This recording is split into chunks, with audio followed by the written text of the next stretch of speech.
Hello. Hello, how we doing today? Doing good. You? You ready to talk about Bluesky for 2 hours? Let's do it. Let's Oh do my it. gosh. Now you put on the list that you want to talk about Bluesky for 5 minutes. This is 5 after minutes last only. night.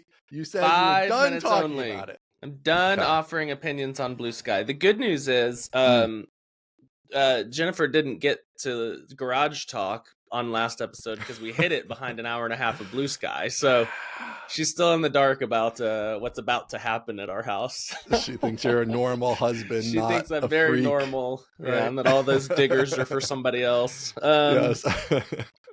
Yes, let's not talk about Bluesky, save for just this. Okay. I'm done offering opinions on Bluesky.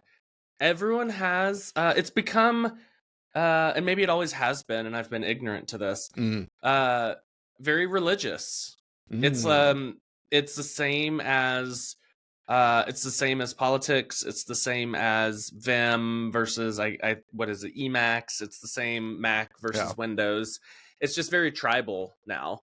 And like I said, maybe it always has been, and I just haven't been paying attention. I'm open to that, but yeah, it doesn't enrich my life. I try to I try to talk about. Somebody was responding to, I think, Justin Jackson. I think his name's Fred. Followed him for a long time. And I responded and was like, yeah, I don't feel like, Bluesky and Twitter are fundamentally different. It just feels like they target different audiences. And somebody came in the replies and was like, boy, you spend a lot of energy complaining about being here when it doesn't seem like you want to be here. And I'm like, oh, okay. I just don't, this isn't good for me. I don't enjoy this. So I took the app off my phone. Oh, man. Yeah. So I'll still participate over there, but check in here and there. Check in. I think I was enjoying some of the conversation about the differences, but now it's gotten to a point where it's like, I don't enjoy this. A lot of people have way stronger opinions than I do and are trying to convince me of their point of view. Yeah. And even like some friends, I feel like it's like exposing rifts that don't need to be there. It's like, I don't care that much. And so I'm just going to keep my opinions to myself because I'm not interested in debate. So that's it. Yeah. It's over.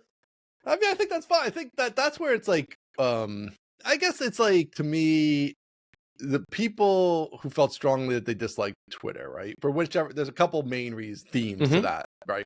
They found a new place and they're happy about that. And I'm in that crew. I've been looking for a new place for a long time, not just since the election, since way before that. And it's like, okay, it's a new place.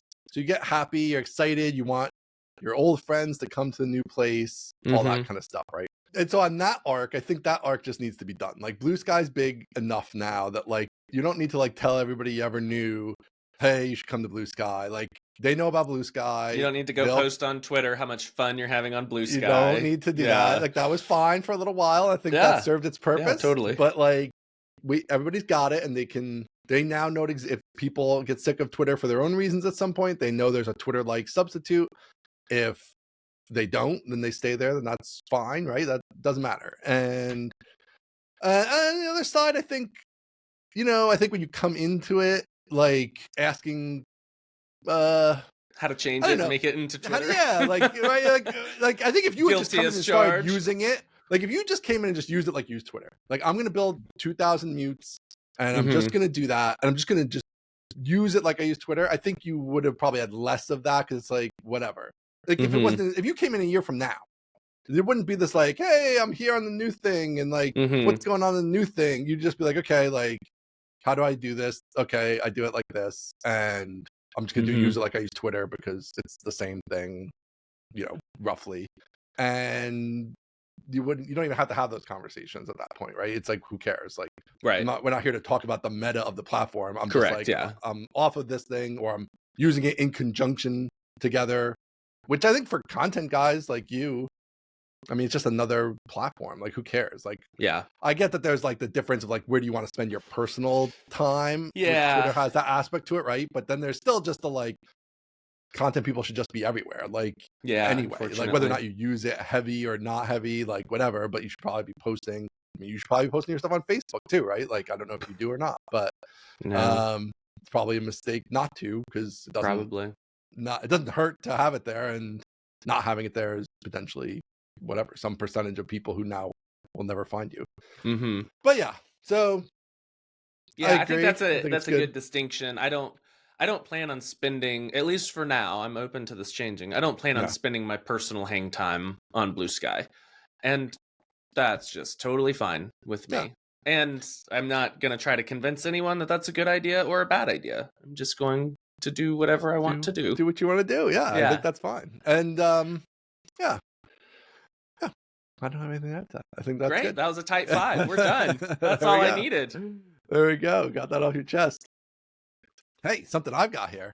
Look at Tell this. me. I had to pay respect, pay homage to the OG greatest. Who? Late Show with David Letterman. Late Show with David Letterman. Something I have never watched in my life. Man, watch a Late Show. It's possible. It's possible we're of different generations. We're not that far apart, but it's possible. That's one of those things that's on the line there. I think you were just in his like real prime where like the teenagers and young 20-somethings were all about it. You were just a little too young there, probably. I think I was like a little too young for that. Yeah. 8. Late Show. David, this is like one of those things that's been totally lost. You know, it's like there's no David Letterman anymore. Like, it just doesn't exist. There's no David Letterman. The other Late Show guys are all watered down. As Jay Leno, or did one of them succeed? So here, come after. This is called the what they call the Late Night Wars. I think they called this. They made a pretty good movie about it, which you should watch if you have time. It's like an HBO which movie. I don't. It was like really good when you retire. But so David's main thing, he became famous in the shift after that. So he was on after Johnny Carson. Okay. In the 12:30 to 1:30 slot.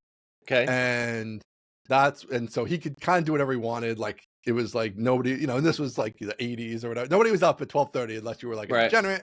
And so he was like pushing the boundaries. So that's what he was like edgy.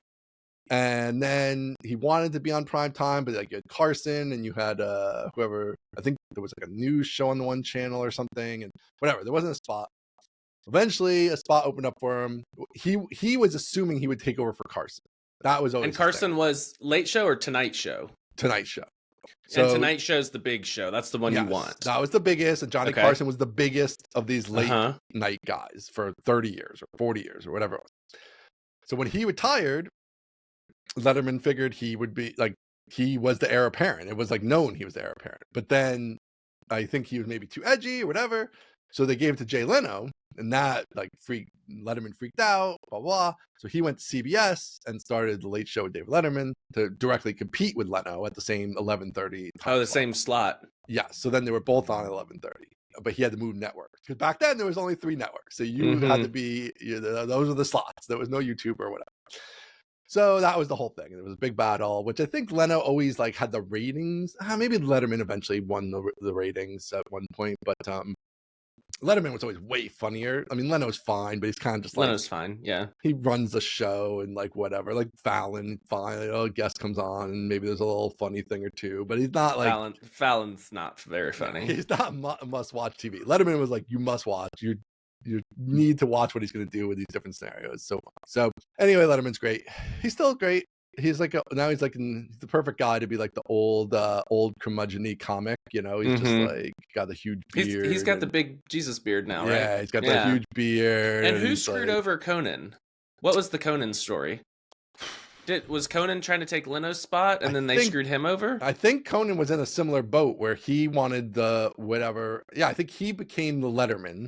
So I think he took over the 12:30 slot at some point. Maybe not right after Letterman. I'm not sure.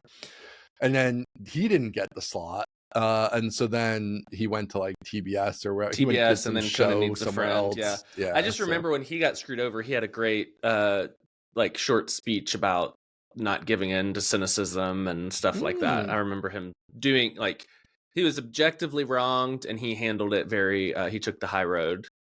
And it seems like, he doesn't have a big 3 show, but it seems like he's crushing it with Conan Needs a Friend, which I've never listened to. That's his podcast. Yeah. I understand that he's doing well. I have not experienced it, but I've never been a Conan guy. I mean, I think he's fine. Love Conan. The only thing I even know about Conan is when he does the dog bit. And I like the dog bit. The dog bit is very funny. That little, whatever, the hand dog guy thing. Yeah. with the cigars. I like a dog that plays poker and smokes cigars, so that's very funny. You're a simple man. I'm a simple man. But yeah, that's the only thing I know about Conan. Like, because I think he was that guy. You're telling me this had dog Letterman. plays poker? I'm in. You son of a bitch, I'm in. I got Letterman. I don't need Conan. That's the thing. And then now it's all gone. Great. All we got is spaghetti and ketchup. We got nothing. You don't even know what that means. I've never seen Goodfellas. Nah, I don't know what that means. Anyway, Sorry. we don't have any good. And this bothers me all the time about my children too. Is like they don't have any shared anything. Like they're gonna be. I know. They're gonna grow up and be like, "Oh, did you watch Pony Lover 74?" And their friends are gonna be like, "No, I watched Pony Lover 72. I don't even know who Pony Lover 74 is." And like, there's no like Seinfeld. There's no I agree. centralized culture. I agree. Which is all the problem with America in general. That's most of the problems. I'll agree. You can't that's most of the anybody about anything, right? There's only like you have your politics, and then you have nothing else shared because there's no shared culture. That's right. You've got politics. You've got which social media platform you're on. That's it. That's all we can talk about. There's nothing else. It's terrible. Oh, goodness I do gracious. agree. I do agree. Well, I'm glad you have this shirt on. That's really great for Letterman. Get your Letterman swag. He just released the swag, so you gotta buy some. Go buy some if you like Letterman. I'm not going to do that, but I'm happy for you. You don't have to. I don't mean you. I mean the rhetorical you or the... Speaking of dogs playing poker and smoking cigars, you've been playing some poker. I've been on this fairly regular Friday afternoon your game. Hourly wage on playing poker. Time. You're doing well. Well, let me tell you something. Yeah, tell me. As a gambler, right, I am a strong believer in jinxes and things of that nature, right? Mm-hmm. So I jinxed myself. I made a social media post about look at how well I'm doing. You tipped had off some the good universe. sessions. Yep. Of course, I lost Friday. Of course, it's inevitable. Did you post that? I did say I lost. Yes. Oh, okay, that's good. Yeah. Balances. People were following along. I was like posting pictures. It was like a little thing. I did. It was like 3 a.m. or something. So I don't know who saw my follow up that I lost, but if they are a completionist, they would have seen it. And we do love a completionist. I love a completionist. Do you have a sense of lifetime winnings or losings? You think you're annoying? Up or down? Oh, I'm definitely up. I don't. I've switched apps over the years, and there was a phase I didn't track it at all because I was like, I don't really care. Then like for most of 2024, I didn't play at all. But yeah, no, I'm up. I'm probably at like I don't know, probably like 15 big blinds an hour, which is a really good rate. Maybe it's 12, something like that. But like, so that's like normally how you think about it. It's like, okay, the size game you play, like if you play $5 big blind, like how many big blinds do you win in an hour? Because this way you can compare even across like different stakes, right? Because like if you keeps have it relatively the same. It keeps it relative. Like you might play 1-2 or 5-5 or 10-10. Like the amounts of money are quite different in all those. Well, yeah, no, I think I could make a living as a poker player. I feel like, wow, like not for my current life, but if I was like a single guy, right, and I didn't have a wife, I didn't have any kids, like, could I survive? You could eke out. You could eke out a living. I could eke out a living. Yes, I could like just be a professional poker player. I feel like I could do that. Man, pity we're not in the eke out days anymore. We gotta do like quadruple ekes to make it. Like these days. If I was like in college now, and I was like, hey, instead of working at Office Depot or the little corner store, I just play poker on the weekends as kind of like my money. This is also not financial advice, by the way. Probably not. Just for the record. Yeah, but then that's a whole different approach. Like I would play different games. There's a lot of different strategies if you're trying to make a living versus if it's like half entertainment, half for profit. You obviously have to be more cautious. You can't like. If you have a really bad session, that actually hurts you quite badly if this is all your money and your income. Right, if this is your income. Yeah, versus if this is like, well, I don't care because like this is my entertainment. And over the course of my life, I'm up. So it's like entertainment that pays me. And I don't necessarily care if like in the short term I'm down because it's not affecting my financial situation at all. Whereas if it was my only income, then of course it would potentially affect my financial situation. So yeah, you have to have more bankroll, like dedicated to poker, and you have to have there's a whole different set of strategies if you are making a living on it. I'm just gonna keep selling database courses. That sounds way easier. It's probably a good strategy. It's probably a good strategy. Are you gambling, man? You gamble at all? No. Okay. No. I've played some blackjack, enjoy it a lot. Okay. So much fun. Well, there we go. Gone to WinStar, which is it's just across the border in Oklahoma. Yep. Mm-hmm. Gone to WinStar a ton, especially like, when I was 18, 19, 20, me and my best friend we would both come back home from college to Dallas, and then we would drive up to WinStar. We'd we'd leave Dallas at like 9 or 10 o'clock at night, which at this point, I'm 30 minutes to an hour into my slumber at this point. But in college, we would drive through Taco Bell, drive up to Oklahoma, gamble for a while. I would lose probably like clockwork. I would lose $200, and my friend would either make 1,000 or lose 1,000. He was a little more wild than I was. And then either the biggest winner or the smallest loser on the way home would have to buy a Taco Cabana for the other person. We're coming home at like 3 or 4 in the morning. Oh, that's true. You're not spending the night. This is just an up and back. Too broke for that. Yeah. Yep, so we'd come home, eat some Taco C, and then crash at somebody's, whoever was closest, crash at their house. And it was just, man, so much fun going to WinStar. So much fun, especially because you get free sodas. You're just walking around. I was just pounding sodas. It was so awesome. Gamble at 18 there, then I take it. Look at that. Very cool. Super so now fun. This is. I thought it was pretty far. Isn't it far from Dallas or no? It probably took us an hour and a half. Oh, that's it. Oh, I thought it was an like hour. 4 hours for some reason. No. Oh, okay. Oh, that's not too bad then. No, it's not too bad at all. Texas doesn't even have any casinos. What's up? I thought it's land of the free, home of the brave. 0 casinos. It is. I don't know. Literally 0. I don't know. It makes no sense. I don't get it either. And the ones in Oklahoma are the Indian reservation ones. Right. And those are just right across the border. But I don't know why Texas hasn't legalized any sort of gambling. Which I mean, for Dallas, that's not too bad. But if you're in like Houston, that's a haul from Houston to go to WinStar. If you're in Houston, you're probably going over to New Orleans or something. Louisiana. Yeah.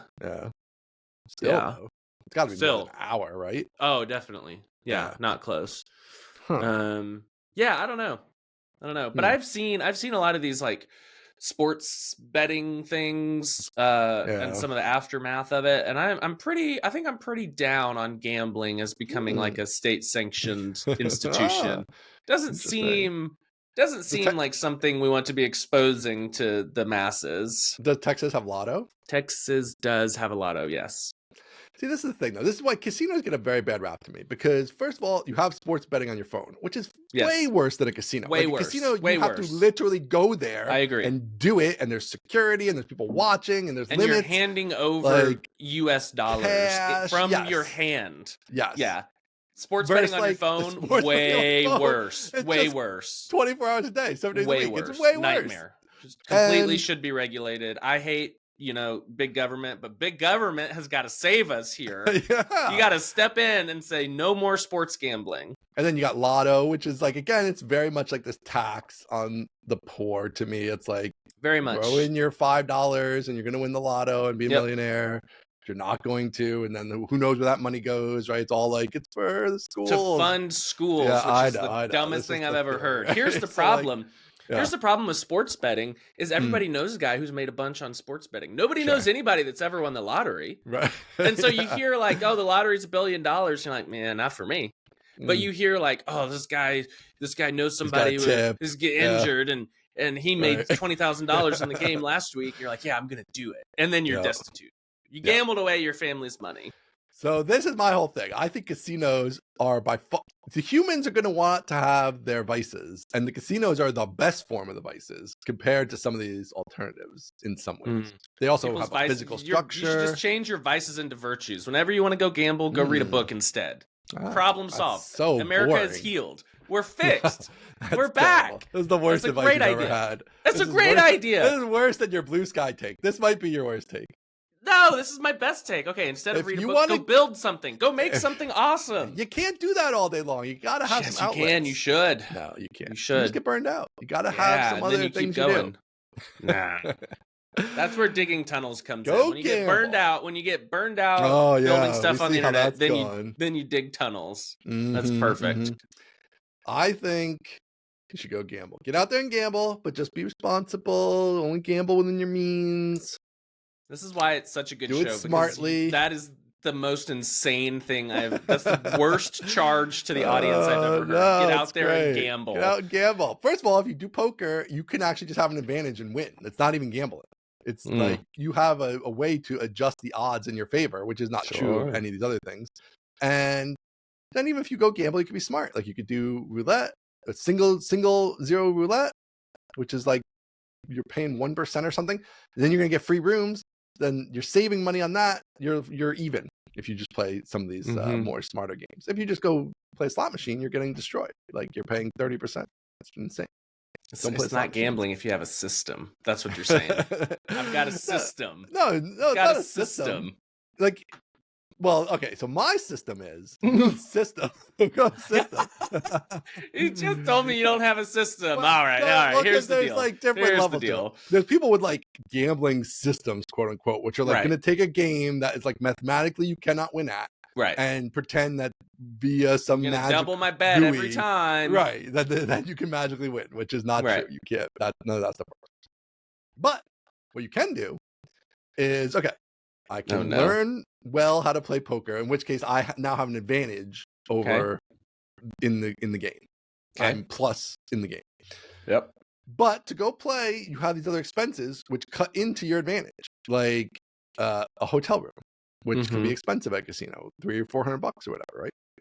So if you play the games they want you to play, which are the games that you can't win at, but you do that smartly, then what happens is you get the rooms for free, and you are not paying them anywhere near the value of the room, and now this is adding to your advantage in the poker because you're not paying for this room cost. The rooms are now free to you, and that's a huge savings, which normally would be a tax on your poker winnings.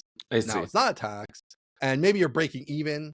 You're not going to be, again, you can't win at that, but you can break even or close to it if you play the right games. And so now that's a wash, and you win at the poker. So you're plus. So you're saying go lose $100 at one of the dumb games, get a $500 room for free. That's right. And then go make a bunch of money on poker. Now you're speaking my language. Okay. All right. See? It's interesting. There we go. That's not great, but it's interesting. Once you retire, we'll get you playing a little poker. It's going to be fun. Ever wish your PHP Stan analysis could be supercharged with AI-powered code reviews? Meet CodeRabbit, the AI-native code review platform that works alongside PHP Stan to revolutionize your PHP development workflow. Beyond static analysis, CodeRabbit analyzes pull requests to provide instant PR summaries, in-depth code walkthroughs with sequence diagrams, and one-click suggestions to improve your code. Build on top of your existing PHP Stan rules with custom AST grep patterns for even more thorough code quality checks. CodeRabbit catches potential issues that traditional static analysis might miss, ensuring your code is not just type safe, but logically sound. Today, CodeRabbit helps over 1,500 engineering teams ship better code faster, with 5 million PRs reviewed across 1 million repositories. 17,000 daily active developers have cut their review times in half while catching issues they would have missed.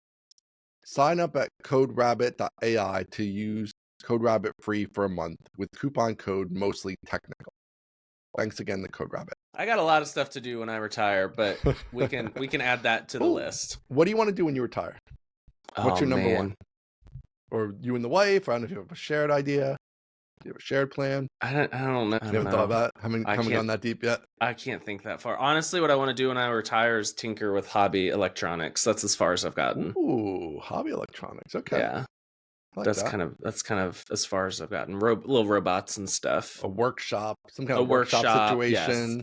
Yes. I want to have like basically a warehouse with big windows. Yep. Like a factory where I have a bunch of tools and I can go in there and build stuff and make stuff. I'll probably, honestly, if YouTube is still a thing, I would totally be a 50-year-old YouTuber. Yeah, making in the workshop. Yeah. Oh man, that would be awesome. I would love that. You're optimistic you're gonna be retired by 50 with these 4 kids. No, I'm gonna be retired by like 42. That's it's so funny. I used to say this exact same thing. It's so No, it's except hysterical. it's different. It's When we different. started the business, I was like 35, I'm done. Then I hit 35 and I was like 45, I'm done. 45, I'm like 55, I'm done. It's different. I'll be out. I'll be out by how old will I be? Sure. Let's see. I'm 35 now. There's zero chance you're out. 42. I think I could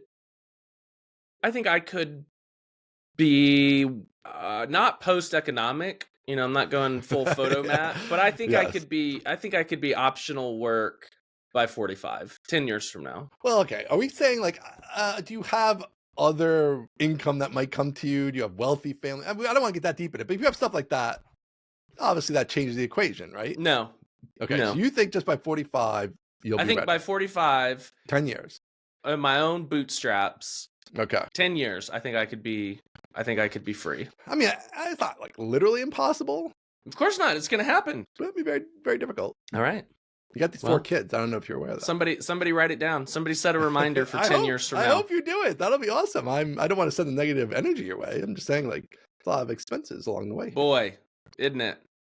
Yeah. And then the real thing too is like there's the expense along the way, but then there's how you want to live after. Like you want to have your electronics workshop. You want to buy expensive electronic parts for your electronics workshop.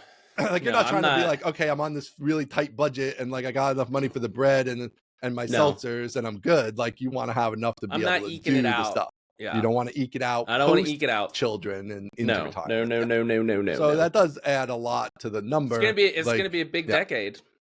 It is gonna be a big decade. We're gonna have to do it. We got a lot to do. Feel it in my bones. We got a lot to do. I will say we had our we had our most recent meeting with our accountant the other day, me and Steve. Okay. And we haven't taken any money out because it's like, well, are you using my accountant or no? No. Okay.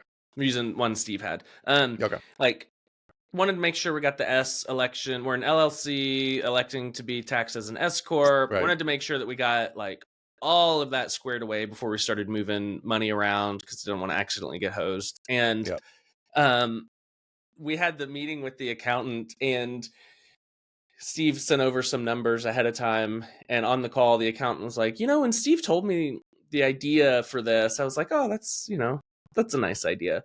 And then Steve sent the numbers over today, and I was really impressed. And I was like, yes, we got the accountant. We got the accountant's impressed. She likes us. So that felt really, really good. That's and cool. We took some distributions. So we have money now. Yeah. Oh, you haven't been taking distributions? No, I haven't taken a single dollar since we started this thing. Wow. Okay. Yeah. So interesting. Yeah, not great. So now we're set up on payroll. So with the S corp, as you know, you do part payroll, part distribution. So we're set up on payroll, got all that squared away for what a reasonable person would expect to get paid. And then we just took some big old distributions. It's like, we're getting taxed on it anyway. Let's just take it out. Yeah, you gotta take it out. People don't take it out. I'm like, take it out. What do you? It doesn't do anything. You're gonna pay the taxes. It doesn't matter. Like, it doesn't matter. It's not affecting. You might as well take it out, and then you can invest it or do whatever you're gonna do with it. Like, there's no. You gotta leave enough in there to run the operations, but there's no point in keeping a lot above that. No. So that feels good. Big milestone. Big milestone. Very nice. There. Congratulations. Thank Love you. a distribution. Love a distribution. There's an interesting little aspect to that for you because, like, with the partner, it's like more of a conversation. You have to like figure out like when you're gonna do it, how much you're gonna do, and all that kind of stuff. So yeah. Cool. So that's good. Money in the bank. You're money in the bank. Profitable. Money from Try Hard Bank to Aaron Bank is always a good day. Very good. Very good. All right. Well, you're underway then. Underway to retirement. Put the count. Somebody's got to build a little flipper countdown. That's right. Yeah. Somebody said, I don't know if there's a long-term reminder service, but somebody said a 10-year reminder to check back in. It probably is. So that when I'm 45, I'll be super depressed when I get that reminder that I'm supposed to be retired. Oh, man. I don't know. I'm just going to say, I think I don't think it was good for me that I had that mindset. That would be my advice to you. I think it was bad to have that mindset, generally. I think it creates these expectations. that are probably not achievable really. And so at least again, at the level, like, I think you're probably going to want to do things along the way for the kids, all the stuff, the underground garage, for example, stuff like that. All that stuff. That cuts into the timeline a little bit. It cuts in a little bit. So I don't know. And do you even want to be retired? This is the whole other thing. It's like, oh, retire. I don't want to sounds quit good. working. No. But that's the thing. It's like, if you're retired, it's like, to have the amount of money that you could really be like, I just fly around and I just do all kinds of crazy shit. Right? Fly that's anywhere. An insane amount of money, right? So like, I just want to stay at home. You're gonna have to really have a mega home run, you know, to do that. So let's say that's a very outsized possibility. Let's give it a number. What do you think the number is for just like a normal? I don't want to go to Ibiza or anything. Like, what's the normal? I am retired. I could work if I want to, and maintain like a nice urban Dallas lifestyle. Okay, so not the like you're flying private jets around. I'm never flying normal, private jets. Retired, but like all the kids go to the school you want them to go to. All the kids go to, let's say, state schools. They're not going to Harvard or Yale or anything. They're going to Texas A&M, whatever. Somewhere like that. I mean, I don't know. I mean, to retire at 45, you're adding a lot of years before the normal retirement age too, right? And so you're also like not gonna, whatever, it's cutting into your Social Security when you do get to 65. Like, there's a lot of factors, but I don't know. I mean, it's got to be at least like, for you, like, listen, this is not a number for like, this is the number for I think you want to live. Like, let's put it that way. It's got to be at least, it's got to be at least a minimum like 10 million. That's what I was thinking. 10. Yeah. That's exactly what I was thinking. $10 million.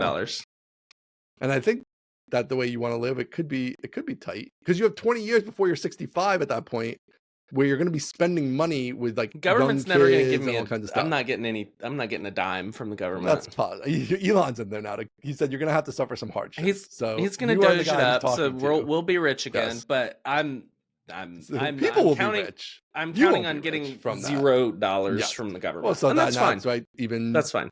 Well, I don't know if that's fine, but yes, I'm okay something. With that. Yeah. So yeah, so I mean that's like, okay, so let's say you live to 85, right? And so that's like 10 million, 40 years. They do say that the first million, they say the first million's the hardest. So hopefully after I hit one, it'll be easier. Well, I mean, because you got to also factor in now, I guess if we mean, I was saying 10 million after tax, but if you want to say 10 million, 10 million in the bank.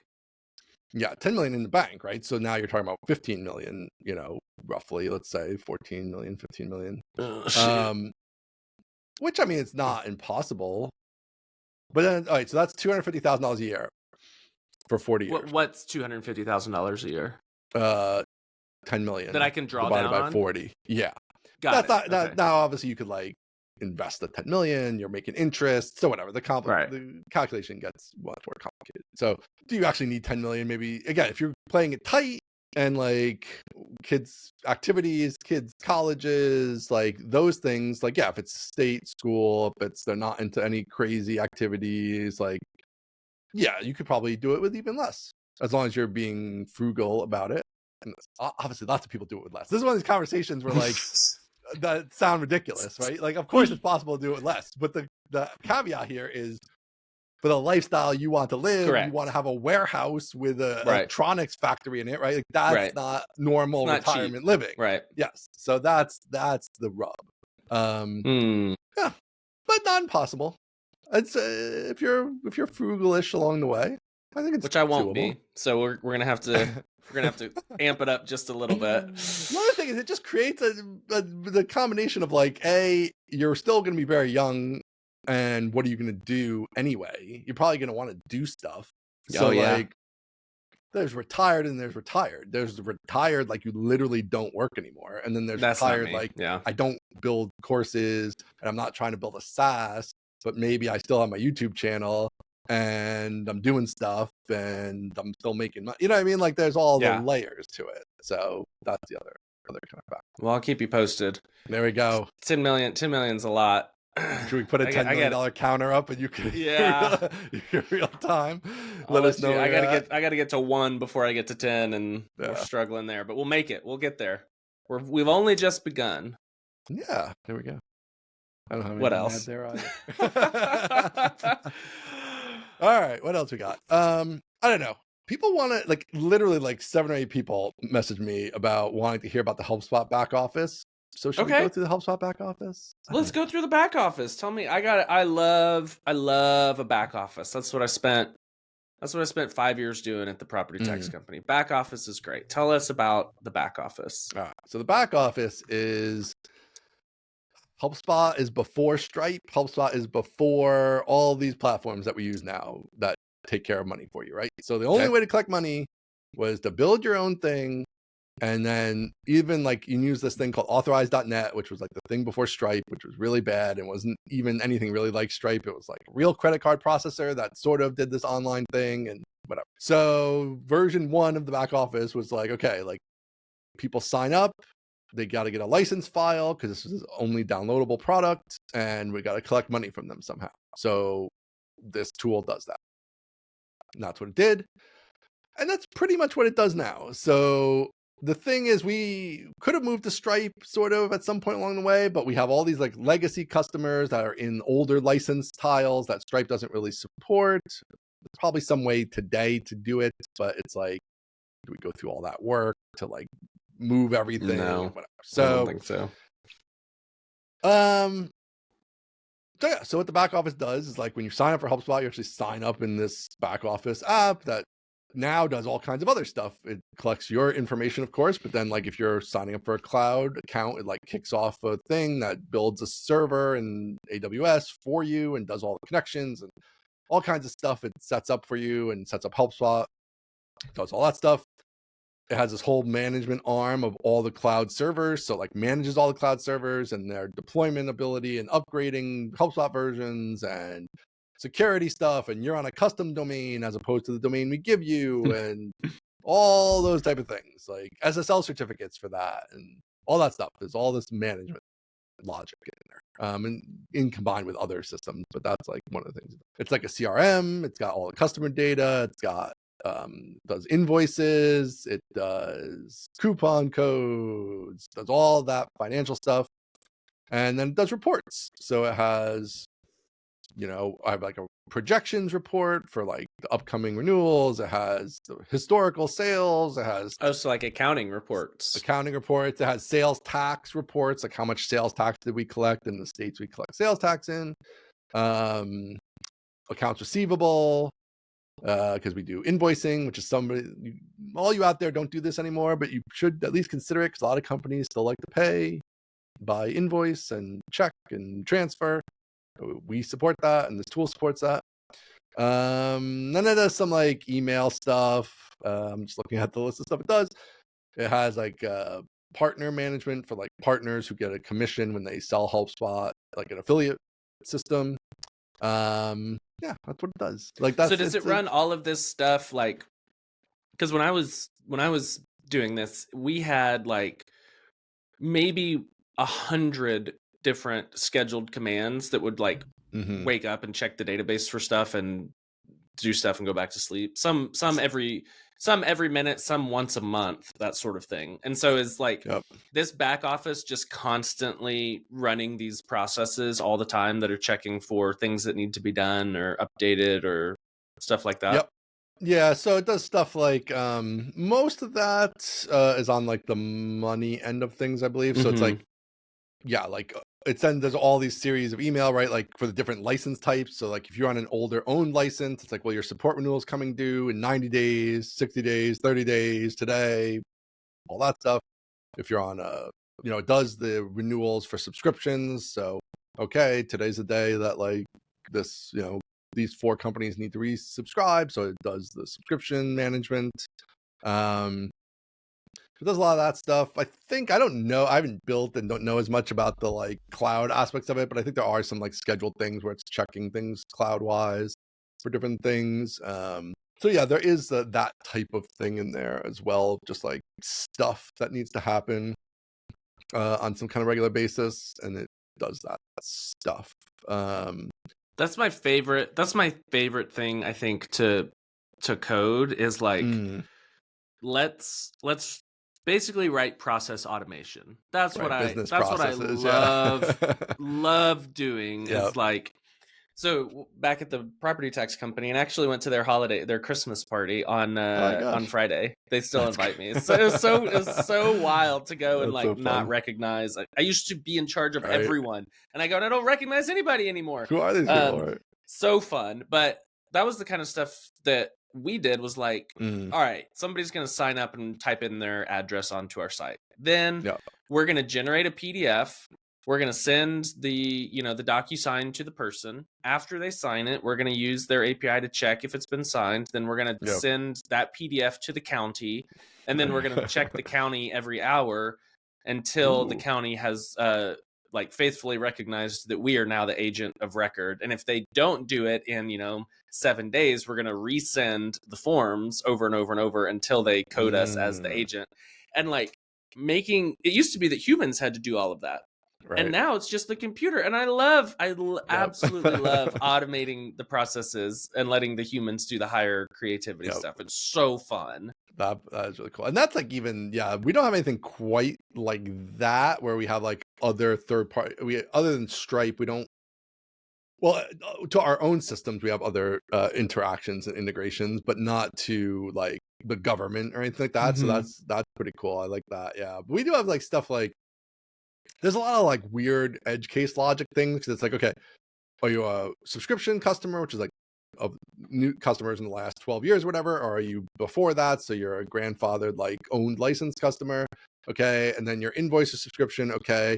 And then if you're invoiced, like, do you have a purchase order, which is like a contract that people have when they buy things that companies use?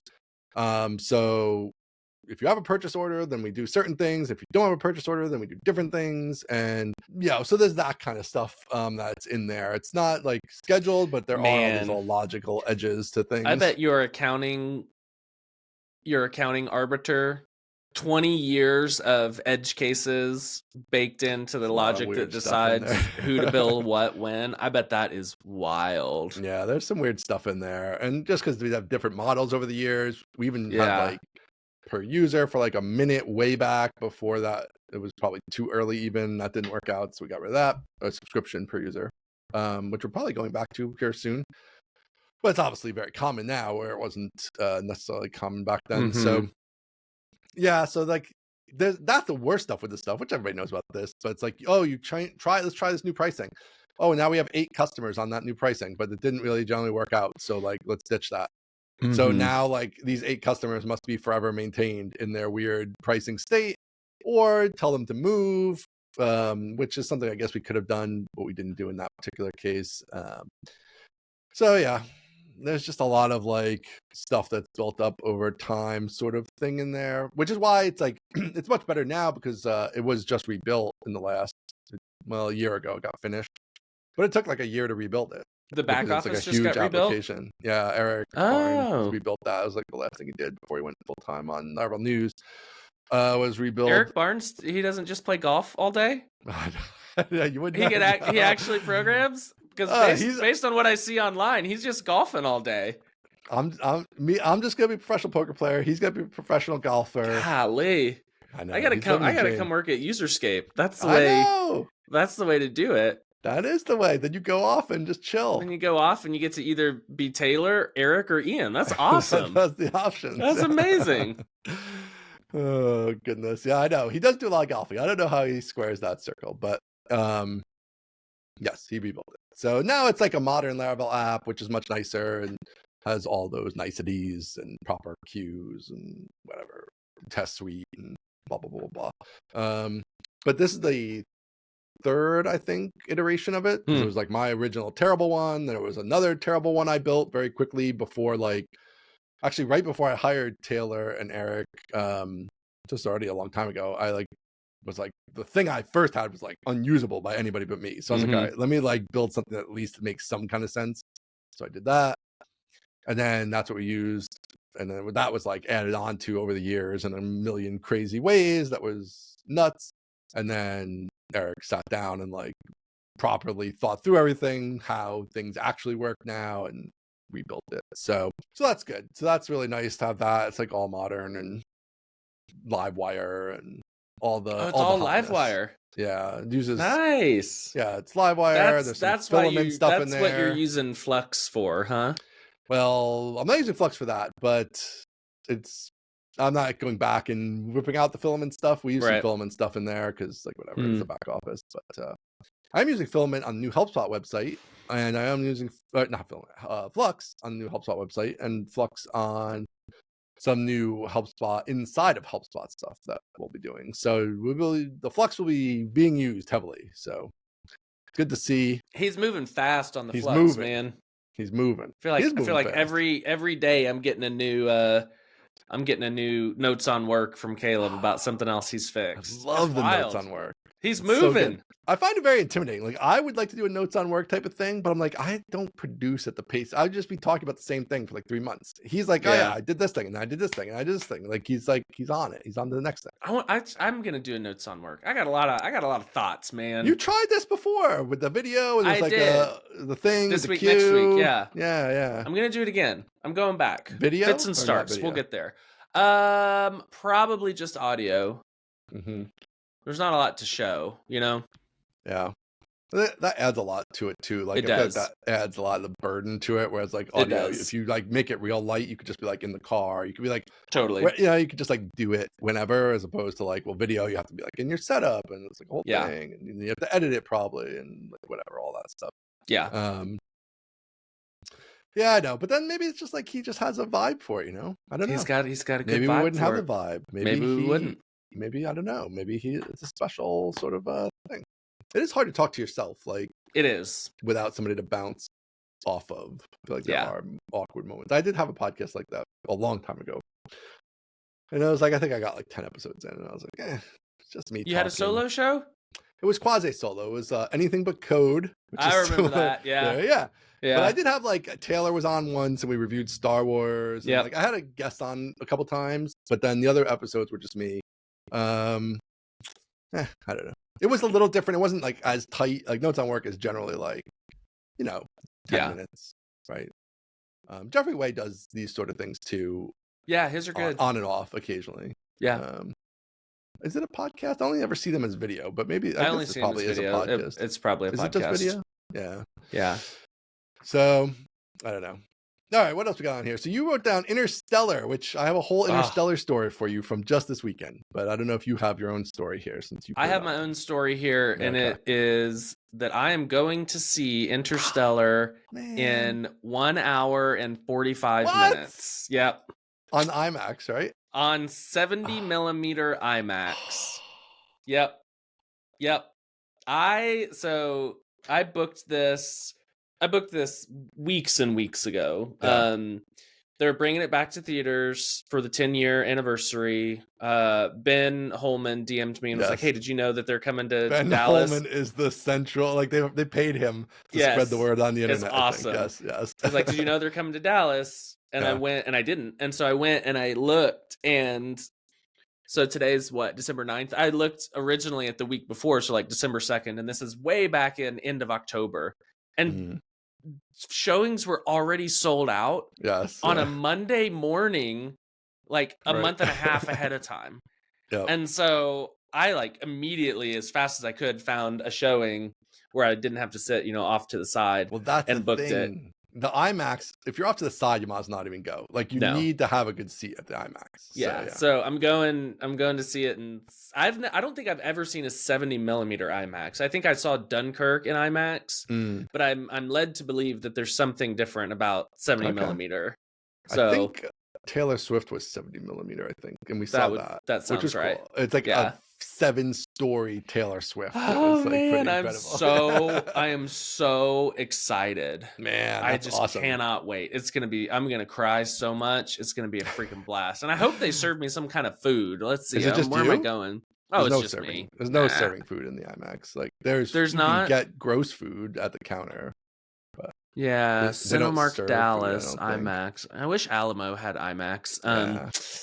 So yeah, super pumped. Cannot wait. I don't think I saw it in theaters when it first came out. And so this is going to be a first time seeing it in theaters. It's a perfect movie for IMAX though. Like some of the scenes, like at the black hole or whatever, like it's gonna be awesome on the IMAX, or the tidal wave. Like it's gonna be incredible. Like I can't wait. So I have a similar story. Tell me. Ben Holman, right? Like was talking about it. He didn't message me directly, but he was talking about it in October or whatever that was. And it's like it was no ones were near me at all.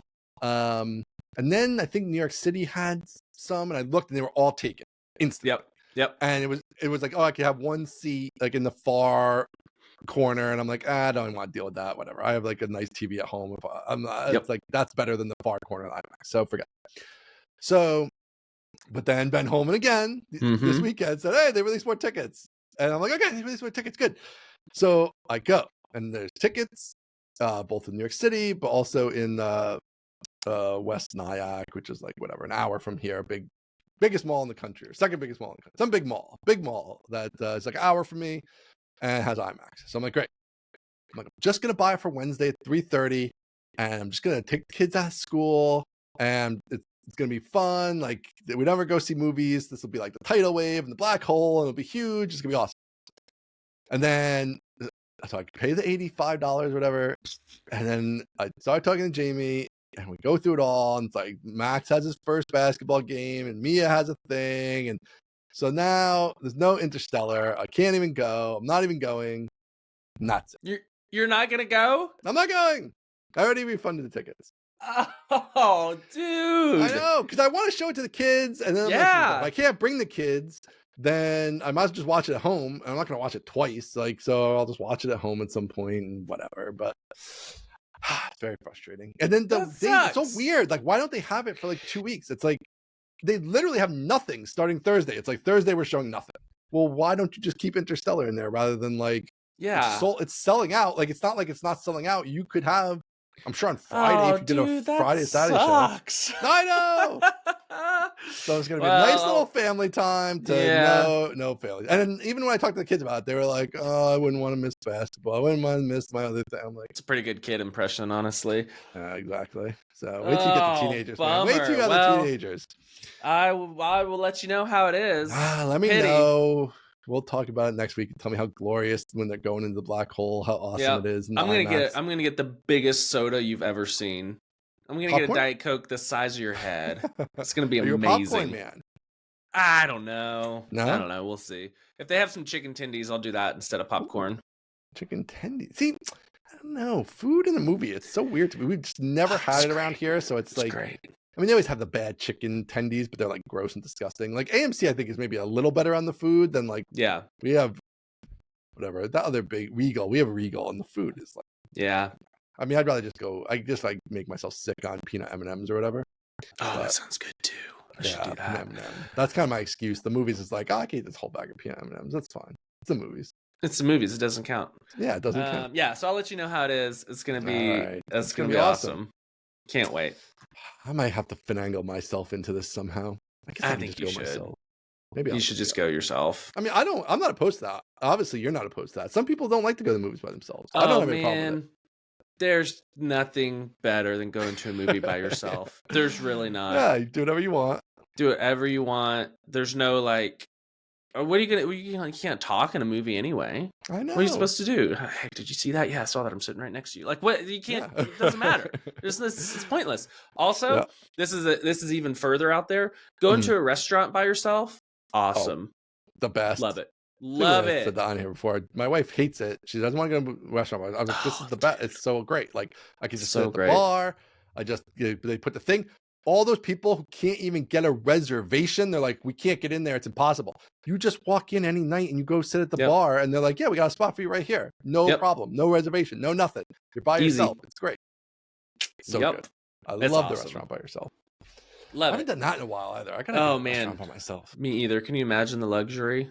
Going to a restaurant by yourself? That sounds I usually amazing. Do it more when I like travel. I don't usually do it like around town, although I'm not necessarily opposed to that. But I haven't been traveling, so I haven't been going to a restaurant by myself. That's how they get you. All right, I got one more. Yeah, so you talked at a conference. I spoke at a conference. Which is like, you just have these things happen. Isn't this weird? Like It's like nobody knows you're speaking at this conference. I didn't know. I mean, Nobody maybe somebody knows. knew, but nobody knew. Were you like actually published as like a thing? Was it Yeah, ahead of time published? barely. Okay, barely. So it Okay. was a conference. It was a conference here in Dallas Yeah. called Commit Your Code. And very strange because not our crew, Normally you go to a conference and you're just like, hey, how you doing? Good to see you. Good to see you. And this one I'm like, I know very few of you. It's like a .NET thing, or who was it? Yeah, it was way more corporate because it was a Dallas thing. And so it was like there were 3 tracks. First of all, don't love a multi-track conference. Laracon's going to be there soon, No, we must resist. At some point. No. Speaking of shared experiences, one track conference, everybody has the same experience. I love that. I love that. I do love that. So the tracks were Java, Cloud, and JavaScript. Java's still a thing? Java it's big in Dallas where it's all these, stuffy corporate headquarters. Java's big. And also like moving to the cloud is still a thing. It's just like insane. What year is it? I want to learn Java. Maybe someday I'll learn Java. What do you think about that? That's not worth it. So there was the first year they've run it. They did an incredible job being first year. They went super big. First year, let's do 3 tracks and have 60 speakers. Like, what? Why are you doing this to yourself? I think there were like 350 in person and then several hundred more online. See, that's not big enough for 3 tracks, I'm going to say. Yeah, I feel like 1 would have been fine, 2 maybe. Or but 2 anyway, maybe. All right. So it was cool though. They did a good job. Sounds like the place was cool. They did a great job. It was hosted at very interestingly, the headquarters of Yum Brands, which is like KFC, Taco Bell, and I think Pizza Hut. Yeah. So that was kind of cool. So big KFC, Pizza Hut, and Taco Bell were the lunch options, which is like hell yeah. I love some Pizza Hut. So I saw that this conference was happening several months ago, maybe in September. I saw that it was happening. Hold on. Wait, hold on. I got to stop you there. It's just taking me a little while to process. So are the only options for food in this building those things, do you think? Like, is that what the cafeteria in the building is? Or is there no cafeteria in the building and they just brought these in from like outside? I don't know if you saw this while you were there. It sounded like, can I only eat KFC or Pizza Hut? There were parts of the building, most of the building we were not allowed access to. So we were in like the little meeting area that had a few big stages and a few breakout rooms and stuff. I peeked beyond the sign and saw what appeared to be a cafeteria, but I don't know if it was only KFC, Pizza Hut, and Taco Bell. How fascinating. If that's like, I know, corporate KFC, like this is all you can eat. What we make is the only, like, that's how it should be. That's how it should be. That's dog fooding. I feel like it's not that just based on the food that they're serving, but it should be that. Yeah. It should be that. All right. Anyway. So it was good. They brought us in some good food. Okay, good. So I saw that this was happening in maybe September. Saw it on Twitter. It was like, hey, doing a conference in Dallas. All these people. It's like, oh, I live in Dallas. Let me just reach out. You're just doing stuff again. You're always just doing. I'm just doing stuff. Stop doing things. You can't stop doing stuff, man. Damn it. So I reached out to the guy, sent him a DM, and was like, hey, saw that this is in Dallas. If you need another speaker, I'm always open to come up and speak. Let me know. Did he know you? Sure. I think he followed me on Twitter at that point. Okay. But he said, sure, sounds great. Let's do it. It's like, well, first of all, that was easy. You can just ask. So, I did a new and updated version of publishing your work increases your luck. Included the layoff in there, which is great. It's good content. Love a good layoff story. Included the layoff. Rags to riches. Exactly. Starting Try Hard Studios. Had to cut it down from 40 minutes to 25, but I still did it in 30. So oopsie doopsie, but that was fine. It went great. I crushed it. It went great. It was awesome. And on the just doing things note, before my talk, I told the organizer, I said, Danny, this talk is my audition to be your keynote speaker for next year. Oh, snap. Just calling my shot, saying, hey, if this works, I want to be your keynote speaker. Yep. And so like the day after the day after the conference ended, he sent me a video of himself in the car and was like, hey, thanks for coming out. I'm trying to, lock down speakers for next year. Do you want a keynote next year? And I was like, I do. There you I go. do want a keynote. So it worked. Wow. I know. Congratulations. Thanks. Yet another leading by example on your part of making stuff happen. That's right. I love it. Yeah.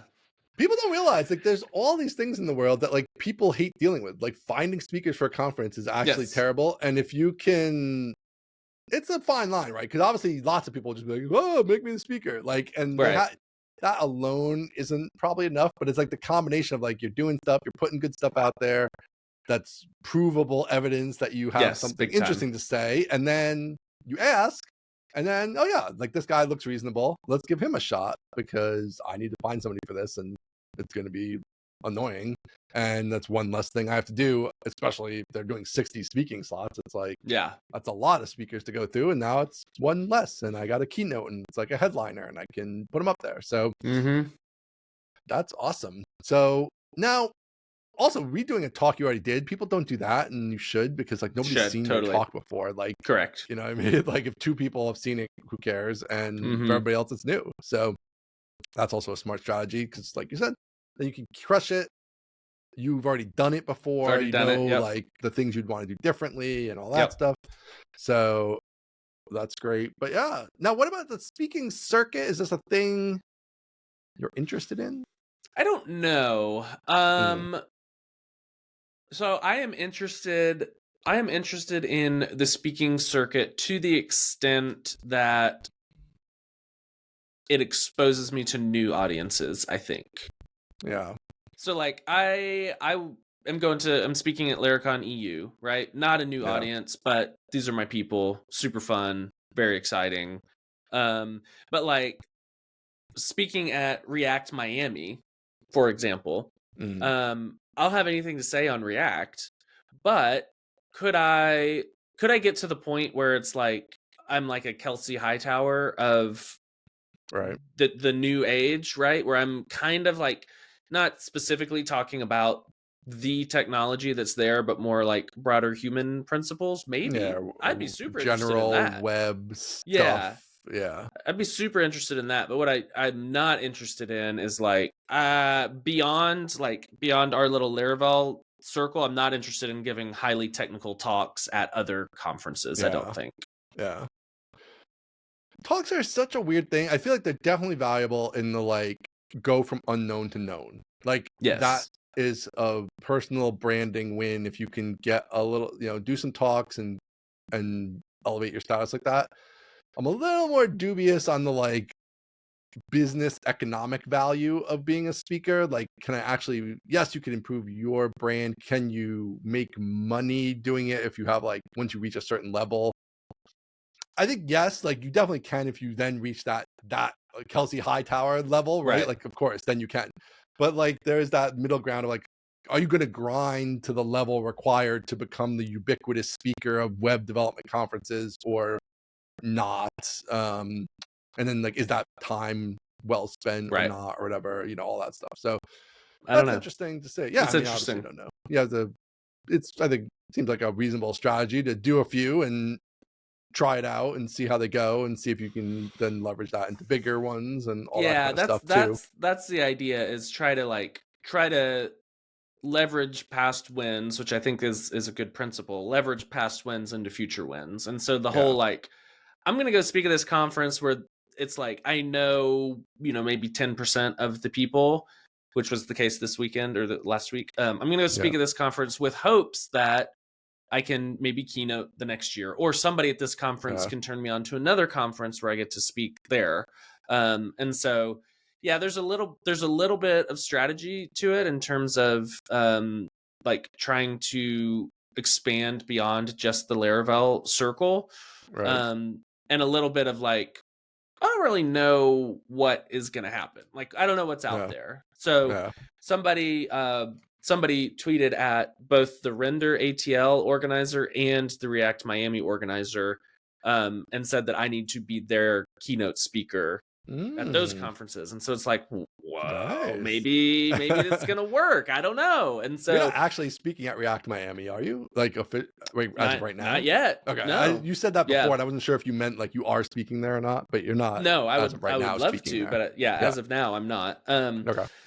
But yeah, trying to figure out, and I have this outside dream of like being a corporate speaker, like, Right. going back up to Yum Brands and inspiring the Yeah. KFC folks and getting paid a bunch of money for it. Or So even like HubSpot or something. Like I could see you talking at a totally, HubSpot conference. That's like a yes, little overlap of like technology, web yes, stuff, but not maybe about that. It's about, whatever, it's 5 tracks and a million things, right? So like right, being in that kind of like, hey, it's a 10,000 person, it's a 20,000 person conference, like being at those yes. kind of things. Or even smaller, but in the same vein as Nathan Barry's Craft and Commerce. Like, right.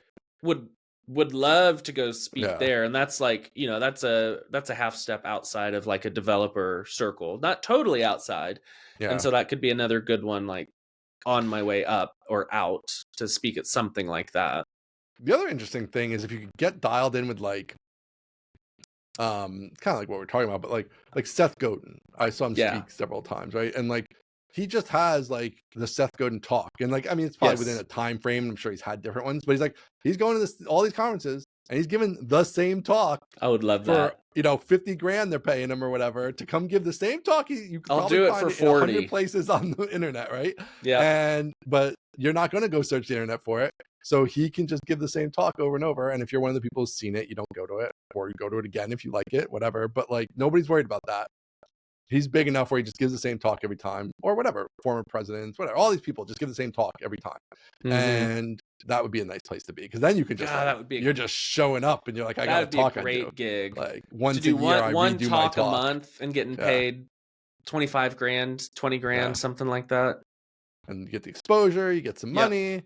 Once a year, write a you gotta book. That's what I got to do. You should write a book. That is usually the angle into that. Yeah. I do feel like, I've got one. What do you got? I can't. Spill the beans. No. I'm pulling an Ian. It. No, I'm pulling an Ian. Aaron, I can't do it. I can't do it. Nope. It's too precious. You're too precious. Sharer. I'm the private guy. I know. You're the sharing guy. I know how the turntables, but it's too precious. I can't. It's too nascent. Okay, hold on. Can you give us like? I assume, is it fiction or nonfiction? Nonfiction. Is it web related? Not at all. Okay, good. General. Is it more general interest then? Yes. Okay. Yes. This is it's going to sound crazy when I say it out loud. This is my book to become a New York Times bestseller author. Oh, I like it. So I can't. He's got the goals. I can't. Yeah, that's all I can say. Doesn't sound like somebody's going to be retired in 10 years to me, but I like it. Well, not like retired, but yeah. Not retired. So what about you and ChatGPT? You sit down, you crank this baby out in a month. Let's go. That's on the table. I mean, it would probably take 6 months to a year to do it, but it's one of those things where you have to start the background process. And let it simmer, because you're gathering examples and you're gathering new axioms, principles. You're just like, you're taking it all in. You're absorbing. And so keeping notes and exactly. Anecdotes, all that sort of stuff. And so when the time comes, I hope it will be somewhat quick. But the simmer has not completed yet.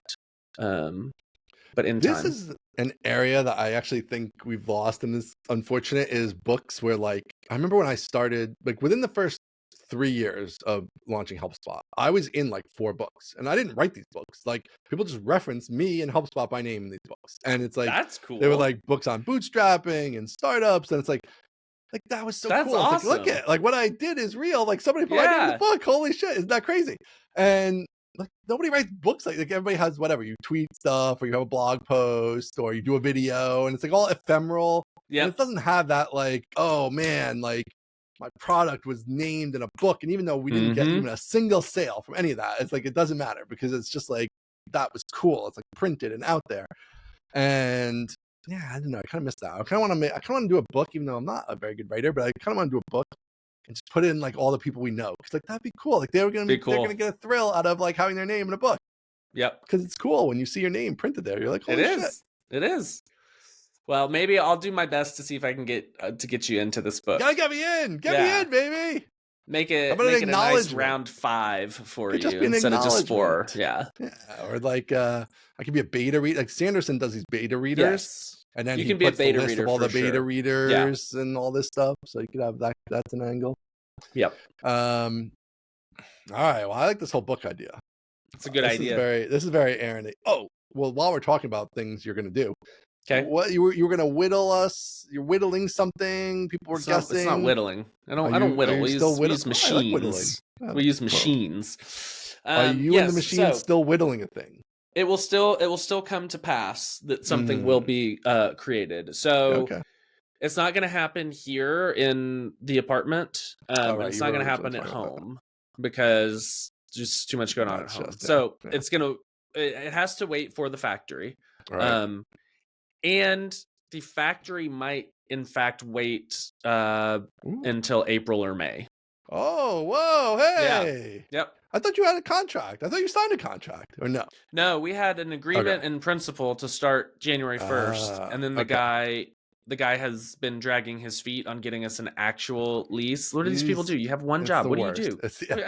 I'm asking you for a lease every day, and you're like, I'll get it to you. You're like, oh, it's moving. It's happening January 1st. That doesn't sound right. I've never heard anybody move into an office space this quickly. So this guy just like dragged his feet a bunch, and he just likes the empty space sitting there, making him no money. Because he can't be bothered to do. Yes, it's crazy. We should be in charge of everything, Ian. Why are we not in charge of everything? I just want a real world business so bad. It's I feel unbelievable. Like you just run it in the most basic fashion, and you'd crush everybody else. But anyway, it'd be amazing. So I talked to Steve. You don't have a contract. Yes. Talked to Steve sometime last week, and basically was just telling him, boy, do I feel stressed and overwhelmed. And he was like, what if we just put off the factory for 3 to 4 months? Yeah. And I was like, oh man, that would make me feel a whole lot better. Because I started to look at the timing, and I was like, okay, well, I've got to finish Postgres, which is almost done. Got to finish Postgres. Got to create this library for Laracon EU. It's only like 40% done. Library building. I don't know, man. I know. So we got to do this. Okay. Then at some point we're gonna do. Can you just switch that talk? Just switch it. He'll let you switch it. Don't give up. Don't give in. Then you have to maintain the library. Yeah, it's okay. Yeah. Everything is possible. It's okay. There's no upside in that library. We'll see. Whatever it is, there's no upside. It's a good library. I mean, that's fine, but bring in somebody else. Have them build a library. Oh, maybe. That's a good idea. That's the play. Yeah, there's all these people. Do it together with somebody else. You'll be the face. They'll write the code. Done. I do like writing the code. You're not going to want to maintain this thing. I like writing the code. I like writing version 0.1. I do. You don't want to, when there's 400 bugs with this thing. I do. You don't want to be in there doing those bugs. That's the worst use of your time you could possibly have. It's literally totally negative value of your time. Okay, well, it's too late. It's too late. It's too late for any of this. So okay, continue. So I got to write this library, got to prepare a talk, and then we're doing screencasting.com. Steve is starting to record his portion soon. Then I got to start recording my portion soon. And so we looked at this and it was like, man, if we get the factory on January 1st, it's going to be 4 weeks. That's going to take over. Moving, building, unbuilding, rebuilding. Oh, like whatever. Dude. If you need some stuff done. Yeah. He was just like, we haven't signed anything. We haven't signed anything. This guy won't respond to us. So let's just put it off for a while. It's like, wow, that's a really good idea. And I told Jennifer that Steve mentioned that, and she said, "Tell Steve I said thank you." And I was like, "Oh, shoot, yeah, maybe everyone sees it but me," which is entirely possible. So we're gonna put that off till screencasting is done. So probably March, April, May. Gonna let you go month to month on your current place, or there's a month to month option. There's also like a renew for 3, 4, 5, 6, 7 months with different prices for each. But you're gonna be able to stay there. I'll be able to stay. Yeah. Grown up Steve is taking care of it. He was like, just send me the lease. And I was like, God, this is a freaking best. So I love having a responsible adult on the team. So yes, we're still gonna whittle the timeline. As with all good things, the timeline has shifted a little bit. But yeah, we'll still whittle. We got a lot to do. This is the perfect bookend to how we started this conversation, because there's just not as much time as you think. That's just the reality. And 10 years is going to happen instantaneously. You're going to be like, oh, the kids are 12. What the hell happened? Like, where'd all that time go? It just it goes by so incredibly fast. So turns out maybe so. Here's my unformed philosophy on that. This is off the dome. Okay. I am doing too much. That's just the start. Clear. Right. That is clear. That's obvious. Right. I'm doing too much. I'm stressed out all the time. There have been nights I've cried myself to sleep because I'm so stressed out. That's a little too much. That's too far. Yeah. That's too much. And here's the thing. You're doing well, right? Like, you got to save that for when you're not doing well. Like when the business has a hiccup, when things are looking not as rosy, you let the emotions loose a little bit. But if you're already to that, when you're having a great year, you've had a great year. Great year. So you're doing too much. Here's my unformed philosophy. Give us the philosophy. Yes. I don't know if it's possible to do the right amount. I feel like most people oscillate, or most people maybe not oscillate. Most people pick doing too much or doing too little. Yeah. And I think most people pick doing too little. And I don't want to do too little. And so my unformed philosophy is to push as hard as I possibly can, and then have to shed a few things here and there, rather than not live up to what I want my life to be, you know? Potential. Yeah. Not even my potential, but what I want out of life. Yeah. Like potential is some like objective outside thing, like he didn't live up to what he could have been. I'm not terribly interested in that. I'm interested in I didn't live up to what I wanted to do, you know? The things you believe are achievable, and if you don't get there, that type of thing. Yeah, I think the problem when you're an entrepreneur comparing yourself to like the abstract most people is that most people have a very defined, like if they want to get ahead, okay? They want to make more money, they want to have a better job, whatever. They actually have a very defined path to that. Like, I'm in this corporate wheel. I understand very clearly what I have to do, and I can choose not to, or I can choose to do it. But it's like, if I only have to work hard in this very particular way. And I know what that way is. Like, it's not even a mystery. It's like, you're getting reviews, you're getting all this stuff. It's like, this is what we want you to do to move ahead. And generally that is accurate.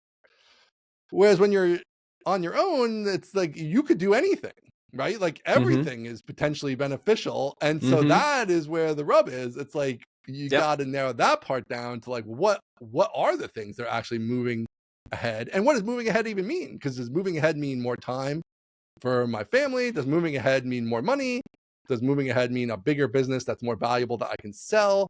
Does moving ahead mean I get to do interesting things, even if at the sacrifice of some of those other things, right? Like, so you got to figure out that balance, and that is hard because there's not a game plan for it. There's just you can do anything, which is you can do anything, which leads to doing everything, which leads or nothing, to stress. Right? Like, it leads to stress. You're incapacitated by the stress of I could do anything, or you are motivated by it, but then it becomes I'm doing everything, which leads to kind of doing nothing in its own way, because nothing gets your full attention for long enough to become the big thing, right? So like that is the tricky bit for sure. So I think it's interesting to see you coming around, you're struggling, you're pushing boundaries, and you're resetting.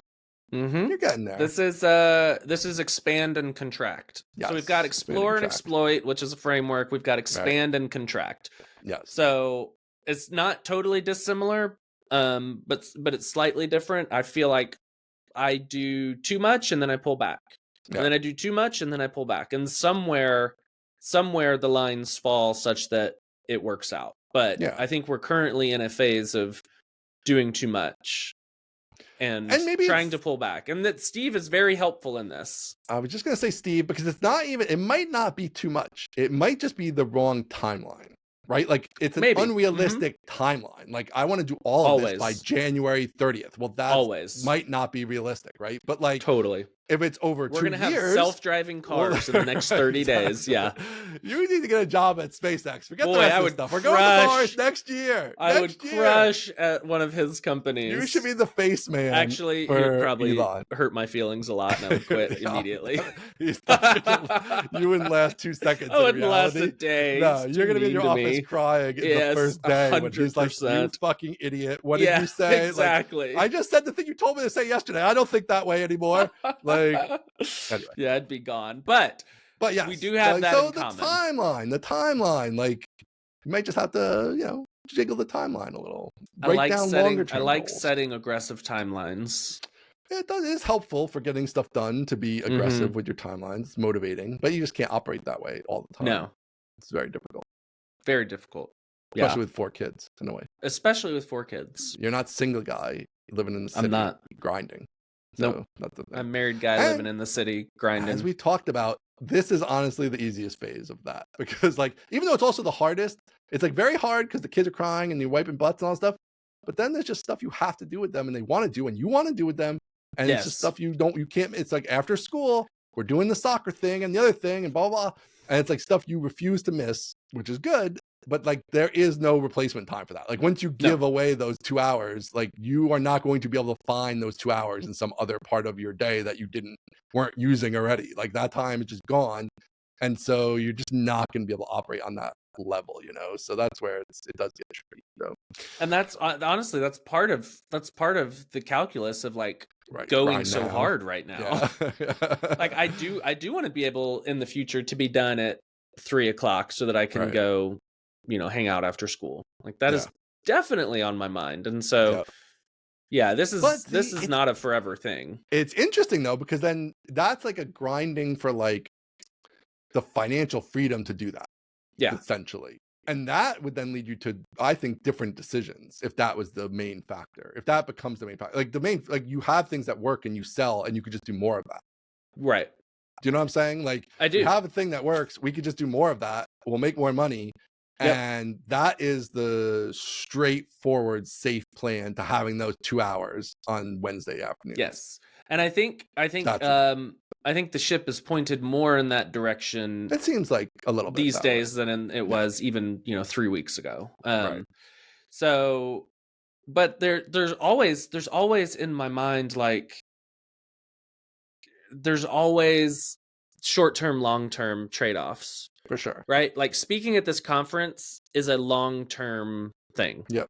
I maybe was able to sell one course just by saying this is who I am and what I do. It's not worth it, right? It's not worth monetarily. But long term, it might be worth it. And so I'm constantly trying to balance, all right, how do we move some courses? Like how do we get these things moving? But also what's going to come in 2 to 3 to 5 to 10 years. Right. And those seeds, we need to start planting those now. Yeah, and there's only so many databases, like all that stuff we've already talked about, right? There's only so many of those things. But some of the things like the talk, I think the speaking is kind of cool because it's like you have a strong desire to do like different types of things. So like maybe they can be things that are like, more like one hit, right? It's like whatever. I work on something for a couple of weeks and it's done. Like I'm going to do this talk and I prepare and I do the talk and I did it and it was fun. And now I'm done with that. You know what I mean? It's not like taking on a new, I think the problem I've definitely had myself is like, oh, I'll build a new app. And then new long-term commitment. It's a new long-term commitment, which just interferes with the other long-term commitment. Right. And even if it doesn't actually interfere, it's like the stress of it and all the stuff, blah, blah, blah. Like, which I've struggled with on this show. We've all listened as I've started something and been like, that's a stupid idea. I'm trying to learn from my mistakes. And I still haven't learned to not even start them, but I start them and then I never learn that. You must always start things. Don't learn that you can't start things. That's true. Possibly. But I'm also towards the other side of it where now I can see like, man, one kid's already in college. The other one's not that far behind. Then you got the baby who's not even that far behind them. So I have the other side of it soon where it's like, oh man, like we have all this time. We don't have anywhere to be for anybody. But then I'll need lots of activities. All right. Well, that's it. We wrap it. That was a good one. All right. Let's call it there. call it there. Nice arc to the show today. Thanks everybody for listening. Follow us at mostlytechnical.com, at mostlytechpod, mostlytechnicalpodcast at gmail.com, mostly technical on Bluesky, mostlytechnical.com. And we will see you next week. Later. See ya. Bye.